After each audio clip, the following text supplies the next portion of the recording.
Hi friends, welcome to Ajeesh vlogster. இன்றைக்கி என்ன விலாக்னா, பொள்ளாச்சியில் பலூன் ஃபெஸ்டிவல்னு வருஷத்துக்கு வருஷம் நடத்துவாங்க. நான் ரொம்ப நாளாக போகணுன்னு நான் ஆசைப்பட்டுருந்தேன். இனி தான் லாஸ்ட் டேட் வேறு. சரி போகலான்னு பிளான் பண்ணியாச்சு. அதான் போகிறோம். நீங்களும் எங்களோட சேர்ந்து ட்ராவல் பண்ணுங்கள். சேலம் டு பொள்ளாச்சி வந்து ஒரு 2 hours ஆகும்னு சொன்னாங்க. அதனால் எனக்கு கொஞ்சம் பசிச்சிச்சு. அதனால் போகிற வழியில் ஏதாச்சும் ஸ்நாக்ஸு கடையில் சிப்ஸ் வாங்கிட்டு போகிற வழியில் அப்படியே சாப்பிட்டுட்டே போனேன். சாப்பிட்டு முடிச்சோன்னா எனக்கு போர் அடிச்சுது. இந்த மாதிரி பெரிய ட்ராவல்னால் நான் விளாண்டுட்டே தான் போவேன். சரின்னு விளையாடுறதுக்கு எதுவுமே இல்லை. சரி சன்செட் கூட விளையாடுவோன்னு விளையாண்டுட்ருக்கேன். எங்கள் அம்மா எனக்கே தெரியாமல் சன்சைடு கூட விளையாண்டுருக்கிறது வீடியோ எடுத்துகிறாங்க. இதெல்லாம் கூட வீடியோ எடுப்பாங்க, எனக்கே இப்போ தான் தெரியுது. எப்படியோ பலூன் ஃபெஸ்டிவலுக்கு வந்தாச்சு. சரி பார்க்கிங்கில் போய் கார் நிப்பாட்டிடலான்னு பார்த்தா கடைசி நாள் வேற ஃபுல்லாக க்ரௌடு. பார்க்கிங் பண்ண இடமே இல்லை காரை. நீங்களே பார்ப்பீங்க, எல்லா பலூனும் ரெடி ஆகிட்டே இருக்குது. நானும் அதை பார்க்க எக்ஸைட்மெண்ட்டாக இருக்கேன். சரின்னு காரில் எடுத்து வெளியே இறங்குனா பின்னாடி அப்படியே ஹெலிகாப்டர் அப்படியே பறந்துக்கிட்டு வந்து லேண்ட் ஆச்சு. நானே இப்போ தான் ஃபஸ்ட்டு டைம் நேரில் அப்படி பக்கத்துலேயே பார்த்தேன். காற்று அப்படி அடிச்சிச்சு. ஹெலிகாப்டர் ரைடு போகிறதுக்கு முன்னாடியே ப்ரீ புக்கிங் பண்ணியிருக்கணும். அங்கே சடனாக பிளான் பண்ணதுனால போக முடியல. எனக்கு ஒரு புது எக்ஸ்பீரியன்ஸாக இருந்துச்சு. அது டேக் ஆஃப் ஆகிறப்பவும் லேண்ட் ஆகிறப்பவும் ஒரு 10 minutes ரைடு தான். நாங்கள் அங்கேயே வெயிட் பண்ணோம். கொஞ்ச நேரம் அப்படியே பார்த்துட்டு அப்படியே ஹாட் பலூன் கிட்ட நாங்கள் போயிட்டோம்.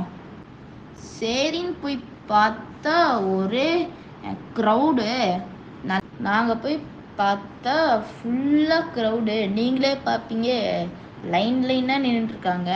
நல்ல வேளை ஆன்லைன்லேயே ப்ரீ புக்கிங் பண்ணனால ஈஸியாக QR கோடு காமிச்சிட்டு உள்ளே போயிட்டோம். எப்படியோ உள்ளே போனோன்னா நிறைய ஸ்டால்லாம் இருந்துச்சு. சரின்னு ஸ்ட்ராபெரி சாக்கும் வித்தியாசமாக போர் இருந்துச்சு. சரி ட்ரை பண்ணலாமேன்னு சாப்பிட்டேன். சூப்பராக இருந்துச்சு. பக்கத்தில் போய் பார்த்தோன்னா நியூ எக்ஸ்பீரியன்ஸு. எனக்கு ரொம்ப பெருசாக இருந்துச்சு. நான் ஃபஸ்ட்டு டைம் பார்க்குறேன். அதுவும் இல்லாமல் இவ்வளோ நேரம் பக்கத்துலேயே பார்க்குறேன். ஃபயர்லாம் செம்மையாக இருந்துச்சு, நீங்களே பார்ப்பீங்க. அதுவும் இல்லாமல் சில கேம்ஸ்லாம் இருந்துச்சு, நானும் அதில் விளையாண்டேன். ஜாலியாக இருந்துச்சு. எல்லாமே நியூ எக்ஸ்பீரியன்ஸாக இருந்துச்சு. அப்படியே நாங்கள் கிளம்பினோன்னா கொஞ்சம் தூரம்னா டின்னர் டைம் வந்துச்சு. எனக்கு ரொம்ப பசிச்சிச்சு. சரி நான் ஹோட்டல் நிப்பாட்டி நூடுல்ஸ் சாப்பிட்டு அப்படியே வந்துட்டோம். சாப்பிட்டுட்டு அப்படியே கிளம்புனோம். நம்ம மதியானம் ஸ்டார்ட் பண்ணோம், ஒரு 3 o'clock அந்த மாதிரி. நைட்டு ஒரு 1 o'clock தான் வந்து ரீச்சே ஆனோம் வீட்டுக்கு. செம்ம எக்ஸ்பீரியன்ஸாக இருந்துச்சு இந்த ட்ரிப்பு. மெமரபுளாக இருக்குது எல்லாமே.